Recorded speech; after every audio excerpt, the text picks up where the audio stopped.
And guess what it's time for? It's time to break out the magic wall.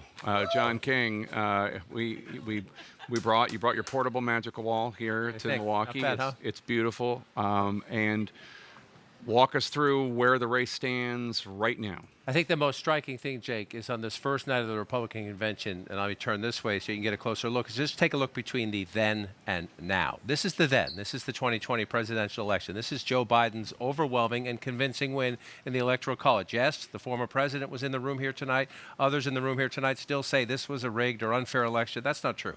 It's just not true. Joe Biden won, and he won big.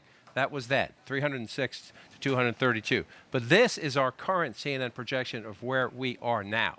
And look at this. If Donald Trump won what we have here, dark red states, solid Republican.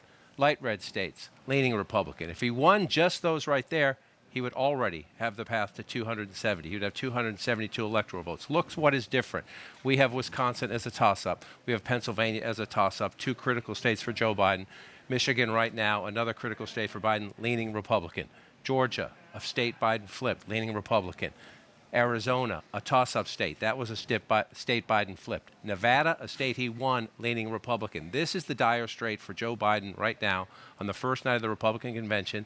Tomorrow is 16 weeks to Election Day. 16 weeks from tomorrow, we count the votes. It is tough to change a map like this in that amount of time. And here's why Democrats are so worried, why so many Democrats are saying, Mr. President, please reconsider and get out of this race. Because right now, Trump is leading here. And Trump is leading here, narrowly, but he's ahead in those states. Trump is leading here. That's 312 electoral votes. Trump is leading in this Nebraska congressional district. Let me change it that way. Nebraska does it by congressional district. That's 313 electoral votes. And Democrats are warning that Trump may not be well ahead. It may still be margin of error. It might be a tie. But right now, Trump is competitive here. That's blue Virginia. That's blue New Hampshire. So the warnings to the White House are Donald Trump could conceivably, if the current dynamics in the race hold, get 330 or more electoral votes. That's what they believe. Now, if you're a Democrat, if you're in the Biden White House, yes, there are 16 weeks to Election Day. So, can it be done? Come back to this. Can it be done? Yes. But it's a very narrow path for Joe Biden. He must win this. He must change this. Michigan has to go blue, and he must win this. Look at that number. Even if he did that, won the three blue wall states, he's at 269. So he either has to get Arizona or Nevada back or get Georgia back and win the Nebraska congressional district. So Joe Biden has essentially one, maybe two, narrow paths to 270. Donald Trump has so many. There are viable paths to get him as high as 330, which means you can take some states away, Jake, and he would still get to 270. Donald Trump on the first night of his convention, and Democratic people who are studying the data closely say it keeps getting worse for the president. Donald Trump opened his convention tonight in a commanding position in this race, period. Yeah, and John, stay right there because I want to play some fresh sound from the new vice presidential running mate for Donald Trump, Republican Senator J.D. Vance, talking about the phone call that he got when Donald Trump offered him a spot on the ticket. Take a listen. He just said, look, I think we've got to go save this country. I think you're the guy who can help me in the best way. You can help me govern. You can help me win. You can help me in some of these Midwestern states like Pennsylvania, Michigan, and so forth. So interesting. We had talked about that earlier. J.D. Vance, son of Ohio, and the ability of him to help with those blue wall states, Pennsylvania, Michigan, Wisconsin. Western Pennsylvania, a key part of Pennsylvania, a key part of the Commonwealth, right across the border from Ohio. And so that's one of the reasons that he was picked, according to J.D. Vance. You just made an excellent point when you said Western Pennsylvania. This, I think, will be the interesting test case to watch J.D. Vance get on the road, watch where they put him, not just on the ground campaigning, but on television interviews. One of the things a vice presidential nominee does a lot of local television interviews. So let's see how they use J.D. Vance. Let's use your home state, the Commonwealth of Pennsylvania. Is J.D. Vance going to flip Allegheny County, where Pittsburgh is, from blue to red? No. No, most unlikely anyway. But does he change the margins? That's the question, right? So you're in a place like this. This is Allegheny County. Pittsburgh's right here, strong Democratic stronghold. But as you move up, where the president's rally was in Butler is up here, to the north of that, as you go up. As you move up here, there are voters who are available to you. 59% to 39% there. If you go back to 2016, You come back there, 56%. You might say 59, 56. That's close. Doesn't matter. It matters a lot. It matters a lot. The third-party candidates, again, we're talking about Trump, Biden, Vance, Kamala Harris tonight, but the third-party candidates matter as well. The issue is you have places like that. Will we see, my question is, do we see J.D. Vance over in places like this? Bucks County, the more blue-collar, the more competitive of the Philadelphia collar counties, maybe plays there. Some blue-collar people here. As you move into Montgomery County and you come down here into Chester County and you move over here to Delaware County, that's where Donald Trump's kryptonite. The American suburbs is Donald Trump's kryptonite. And does J.D. Vance help there? His record on abortion, his record on other issues. There's nothing on paper today that says J.D. Vance will help you here. But Western Pennsylvania, then you come across again Michigan. The Teamsters president was here tonight. Joe Biden has trouble with some auto workers. There are places in Michigan. Notice Donald Trump came into the hall tonight before a gentleman from Western Michigan spoke. The Trump people timed his entrance for a reason, because they know where this race will be won or lost. So can he help here?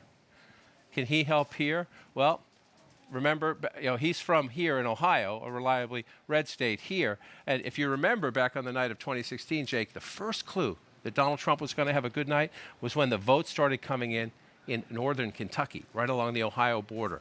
And yes, you knew Donald Trump was going to win Kentucky. It's a red state, but the turnout was coming through the roof. That's when we first started seeing, because if that happened there, then would it happen here? And there's communities just like that here in Pennsylvania, and there's also communities just like that to the west in Michigan and Wisconsin. Turnout matters. Can J.D. Vance get more white Trump voters, maybe disillusioned with both candidates? A lot of voters out there who don't like either of these major party nominees for president. One of the things that gets forgotten sometimes is, look at that, 62 million votes, right? 63 if you round up million votes for Donald Trump in 2016. He got a lot more votes in 2020. He still lost because Joe Biden and the Democrats turned out so many more voters. President Biden has an enthusiasm problem right now. If J.D. Vance can help Donald Trump turn out every MAGA Republican, every maybe non-Trump Republican, but by DNA Republican who can't vote for Biden, that number might be enough this time. If you can match that number or turn it up a little bit, it might be enough if the third-party candidates are more of a factor in 2024. They were not a factor in 2020. And if Biden loses just a little bit in black turnout, a little bit in Latino turnout, a little bit in the suburbs. So that's J.D. Vance's thing. Try to get Trump back to the 2016 model of where he did well, but with the 2020 numbers. Bring them out. So let's turn to something that I think is under-discussed when it comes to policy and what we heard tonight. J.D. Vance, Senator Vance, is not just this quintessential American success story. He is also one of the leading skeptics in the United States Senate of aid to Ukraine. And what we heard from David Sachs, this entrepreneur from Silicon Valley today, this evening, in a primetime speaking slot, was a very curious interpretation of the war in Ukraine. Noah Rothman, who is a conservative writer for National Review, writes, David Sachs alleges that Joe Biden, quote, provoked, unquote, Russia's invasion of Ukraine, and he perpetuated the war by failing to endorse a Russian-backed peace proposal. This is Rothman still, saying Sachs laid the blame for Ukraine's civilian casualties not at Vladimir Putin's feet, but Joe Biden's. And that is a fairly shocking statement to be made at a Republican Party convention. Yes, we know that Donald Trump is of the more isolationist wing of his party, but now we have conservatives basically saying that they are stunned that David Sachs was given this speaking slot to basically blame the war in Ukraine on Joe Biden instead of Vladimir Putin. Which maybe not in those stark terms, but we've heard Donald Trump do similar, effectively saying that if I were president, this wouldn't have happened.